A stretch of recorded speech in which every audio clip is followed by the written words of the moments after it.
Courts and those who work within them throughout Minnesota are not yet running smoothly as they should be. There's a huge backlog of jury trials due in large part to pandemic shutdowns. Hundreds of people are on waiting lists as they wait for their cases to be heard. ABC 6 News reporter Rachel Mills joins me in studio with more on this. Rachel? Betsy, many county courts in southeast Minnesota have backlogs with hundreds of people waiting for a trial date. This is because juries could not meet in person for over a year. But that's soon to change. We're sitting on about 800 cases that need to be scheduled for trial. We're hopeful, as a system, we're trying to figure out ways to get these cases back into the court scheduling. Last March, when the world went into lockdown, there was essentially a freeze on the judicial system. Any trial that would need a jury was put on a wait list, which is now well into the hundreds per county. They're starting to loosen things up a little bit, but other than criminal jury trials, we're not able to really do anything in person.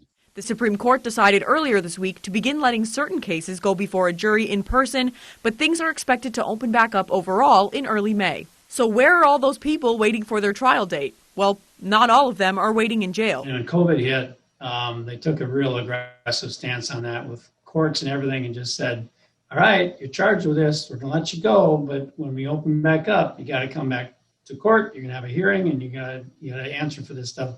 Or we're not going to lock you up and keep you in jail. Basically, any non-violent offenders not considered to be a threat to public safety were released to prevent the spread of COVID. When COVID hit, having a daily population around 138 people in our facility.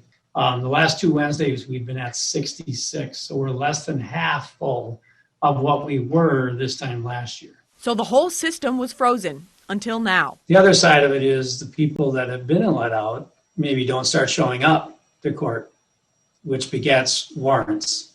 And, that just becomes a whole nother challenge. Additionally, starting April 1st, authorities will begin acting on warrants that have been essentially frozen since last year. The thefts, the misdemeanor DUIs, all the driving offenses that have gone to warrants, they will be free to be acted on.